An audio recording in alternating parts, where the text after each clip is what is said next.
So, with SF Investigates announcing that he has a copy of the completed CHP report and that the redacted version will soon be available, and him saying that, well, this proves that it was all an accident, I guess the expectation now is that those of us who have continued to talk about Kylie are just going to roll up our swags and go home.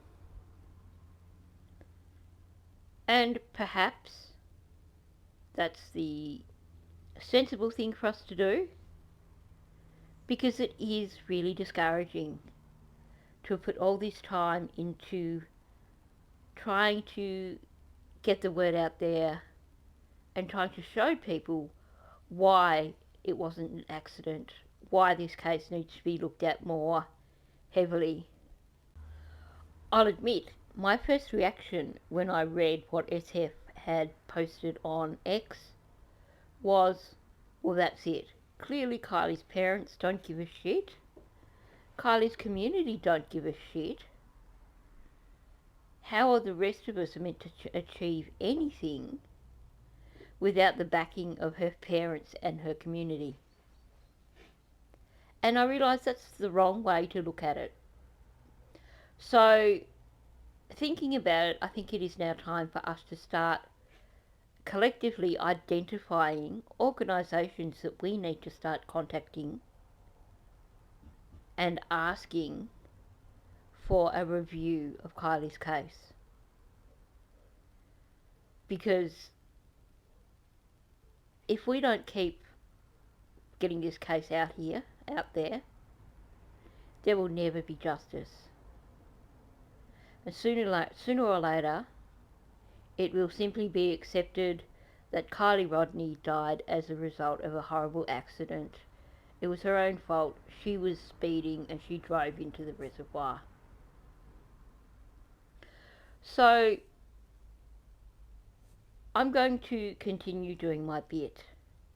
You will have seen that I've started putting out videos on different topics, and I feel that for my own sanity I do need to start branching out a bit, because it does feel discouraging trying to cover Kylie's case. It's like banging your head against a brick wall, and fewer people are listening. So for me, I do need to start branching out and talking about other things. But I'm not giving up entirely on Kylie. And one of the things I'm doing, which you will have noticed by now, is I'm reviewing some of my very early videos that didn't have narrative. And that's what this video is. This is one of my early videos that I did with no actual added narrative. It was simply sound bites with music in the background and then me adding comments via sort of, screen messages. So I want to delve into this particular video a little bit more deeply and explain a little bit more clearly where I was coming at with this one. So, as the title suggests, the question here is, who actually was at the party? We've had a few names that were brought up. We know that supposedly Sammy was at the party. Apparently Elsa was at the party and supposedly Mags was there for 10 minutes. We hear from Meghan Cole that Evan was supposed to have been there, although we've never heard it from him. This was something that got introduced a little bit later on in the piece. But who else can we say was at the party? Seems like nobody was at the party and nobody saw anything. And yet, multiple creators have been contacted by locals who have said, we know that these particular individuals were at the party. And names have been given of people who actually were believed to have been at the party. Now, I will mention before I continue this discussion that this information has come from other creators. I've not personally been contacted by anyone saying, I know that these adults were at the party. But I have heard from several content creators who I consider to be credible that they have been contacted by locals who have said that they are aware of individuals having been at the party and who have named individuals who were at the party, both adults and teens or young adults. So clearly, if there were adults at the party, they're not going to come forward because at the end of the day, who wants to admit to having been a responsible adult at a party where something went horribly wrong and a child ended up deceased? So, if there were adults at the party, they're not going to outright admit that they were at the party, right? Right. Well, you'd think so anyway. Unless, of course, they happen to be someone who's really good at slipping up at times when they probably should be really careful about the way they speak. And I'm talking about a particular Truckee local who seemed to have enjoyed inserting herself into the case and who did a massive tour of multiple YouTube channels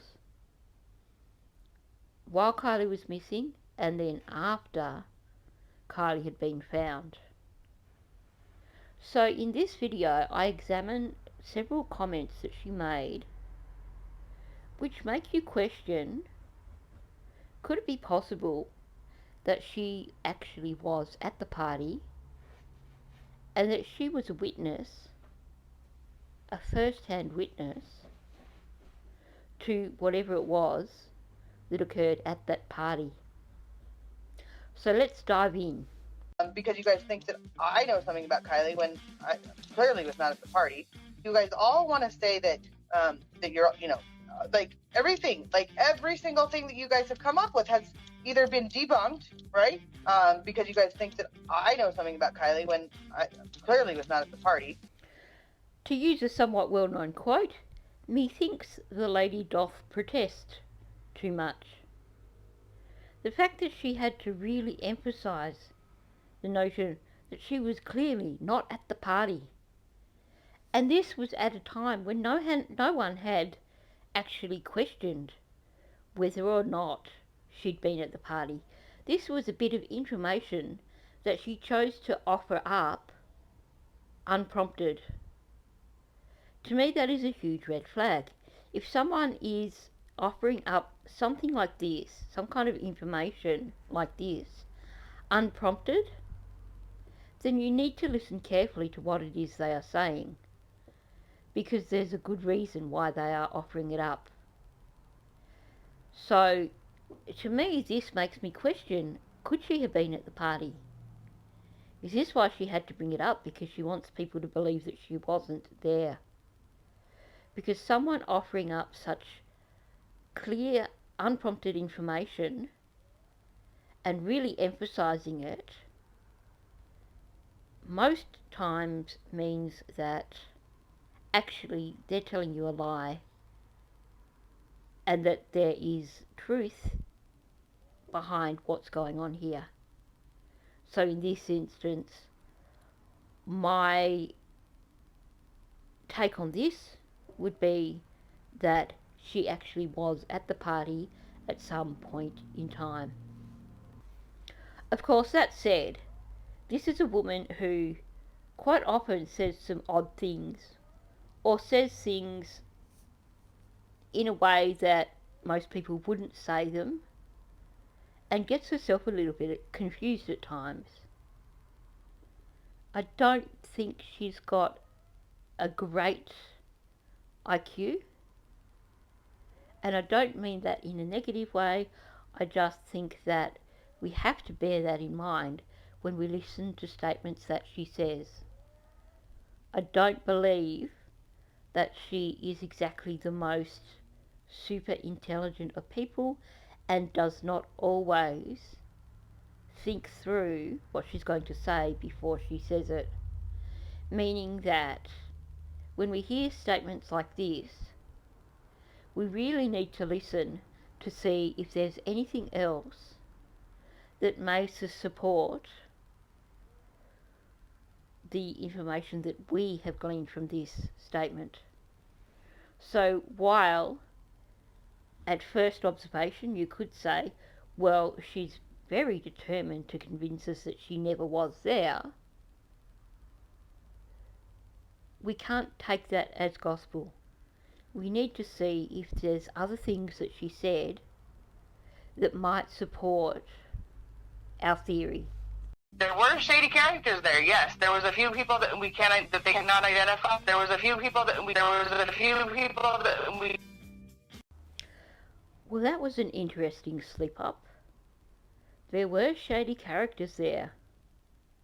There were people that we cannot identify, but she stumbled over it when she realised that she'd said we cannot identify and changed it to they cannot identify. Now, it's possible that she may have simply seen some of these non-existent videos, and perhaps she's referring to videos that she's seen of the party. That's still guilty knowledge, but that's not saying that she was there. And maybe that's what this is all about. Maybe it is to do with she's seen videos, and that's why she can talk about people that we cannot identify. I think, though, either way, this statement certainly makes me think that she has some insider knowledge of the party. Either that she was there at the party, or that she has seen videos that were taken by individuals who attended the party. I can't see any other way around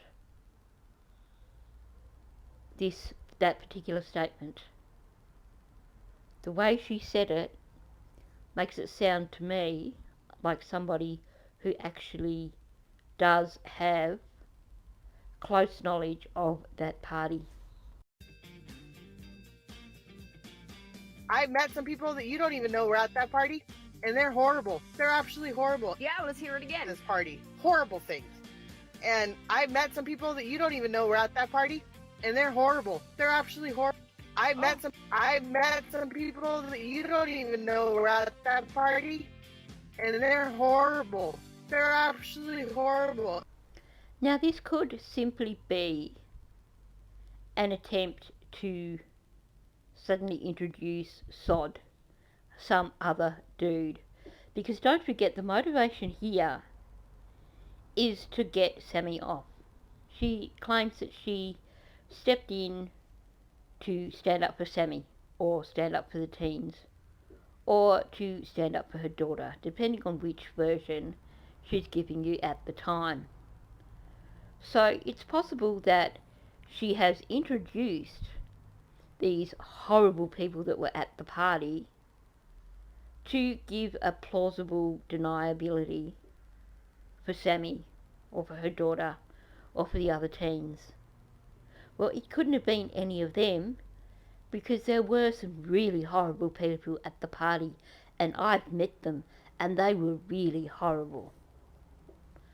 So, either she's trying to create plausible deniability and inventing these people, or she was at the party and she came across these people at the party.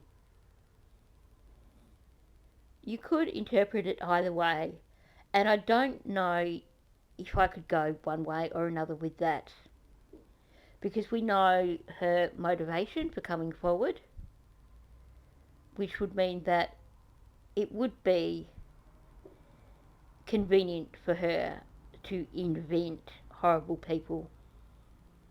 But at the same time, it also could be that she's being truthful here and she's forgotten what she's saying and meant to say that there were horrible people at the party, And when she's trying to emphasize it, forgot that by saying, I've met them, she's admitting to have been at the party. So take that as you will. It's possible that she may have been at the party. It's possible that she's just inventing some other dude to get Sammy or the teens or her daughter off. It's also possible that she's been told by one of these young adults that there were these horrible people at the party, and that in order to make it sound more convincing, she's making it sound like she's experienced this firsthand. Because this puts her front and centre and puts her in the limelight. So there's a few ways you can take this. I had come across 6 months ago in the same town. I was up on a street. Someone had gotten in a car accident, and it was a fairly bad car accident. And I happened to pull over, was the first person on site again. This is one of those things that has bothered me for a very, very long time. When she says she was the first person on site again. So she's referring to two separate incidences where there were car accidents, and she happened to be the first person on site. But she doesn't clarify what this second incident was. Which once again, particularly given the context, she is talking about Kylie Rodney, she's talking about the boys that had been in the accident, etc., etc. This makes me question, was there some sort of car accident that occurred on the night of the party, and was she first person on site again? As in, was she present on the night of the party after some sort of accident had occurred? We know that there was damage to Kylie's car when it was pulled out of the water, and it wasn't damage that occurred from it being flipped. It also wasn't damage that occurred from it going into the water. When did that damage actually occur? Was there a car accident of some sort? And if so, who were the witnesses? And before I leave you to contemplate what we've just listened to in this video, and to consider what would be the significance if she was at the party and if she had been a witness to something, I'm going to finish with one last piece of audio. But before I play that, consider this. Meghan Cole has fought very, very hard, first of all, to convince people that she was involved and that she knew a lot about this party and about what happened to Kylie. And then when people started looking more closely at her, she fought very, very hard to convince people that she knew absolutely nothing, to the point where she started targeting creators in a somewhat malicious way. If she was a witness to something that occurred to Kylie, then she could be someone who is standing between justice for Kylie and this continual nothingness that we are currently experiencing.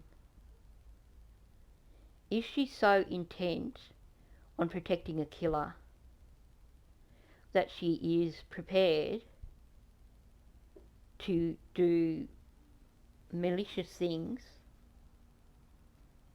to prevent justice for a victim? So while you're considering that, here's this one last piece of audio. And was I reliving that day? And was I going wishing that I could have done something differently that night? And was I reliving that day? And was I going wishing that I could have done something differently that night?